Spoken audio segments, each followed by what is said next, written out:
Hi, I'm Bailey Walker with Skateboard Collective. Today I'm going to walk you through what makes up a skateboard.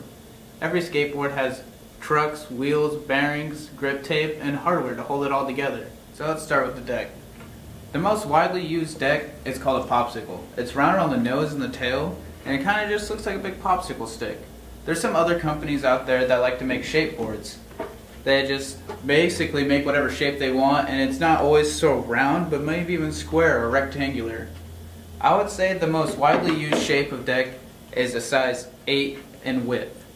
Now, picking out a size is all personal preference. Some people like to skate really big boards and some people like to skate really small boards. It really depends on yourself. To make a suggestion for first-time skateboarders, I would suggest getting a size 8 board because it's a nice middle point between the smallest size of popsicle, which is 775, and the biggest size, which is usually probably about 8.5 to 8.75.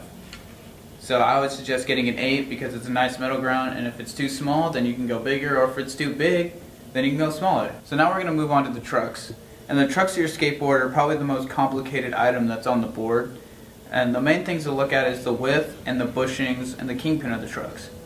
So the truck is designed to help you turn and take impact of the board. So you can carve bowls or turn around corners so you don't have to tic-tac and do other tricks. That allows you to turn, and allows you to turn by the bushings that are inside. You can get harder or softer bushings. Harder bushings will make it harder to turn, softer will make it easier to turn. And the main thing to worry about is the width, because you want to make sure the width of your trucks is about the same size as your board.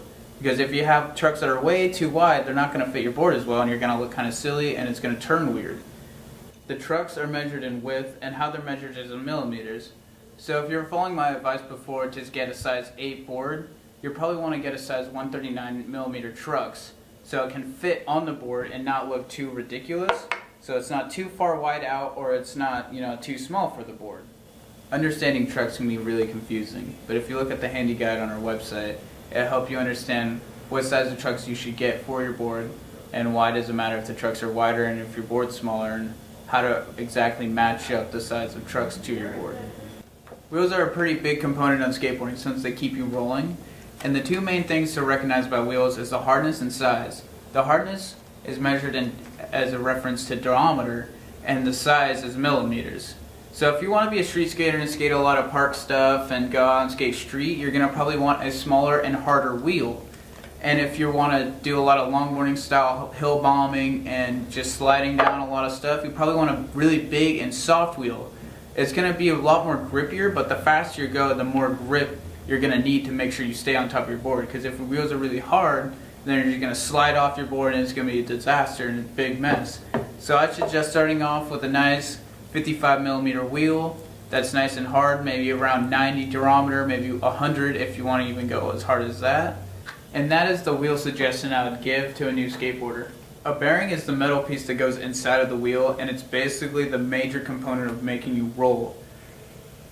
So when it comes to putting new bearings in or buying new bearings, it's all about the same thing, and it's all just really personal preference. Some bearings are more expensive than others and they're faster or last longer, but for a new skateboarder I'd suggest just getting a pair of boned reds because they last long, they're pretty standard, they're not the fastest bearing out there, but they're also not the worst bearing you can possibly buy.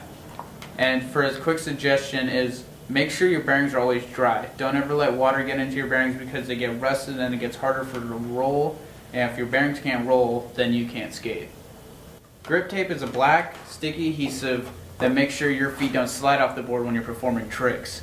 It's sold by a 9x33 sheet and basically can fit on any standard popsicle style board. Just like so. Last but certainly not least, you're going to need hardware to hold all the components of your board together. Hardware comes in different variations and sizes, but it should be the standard 8 Phillips heads, nuts, and bolts that you should buy. Now that you know all the components for your skateboard, check out skatecollective.com for specific products and brands to find the one that best fits you. And as always, thanks for watching, and we'll see you next time.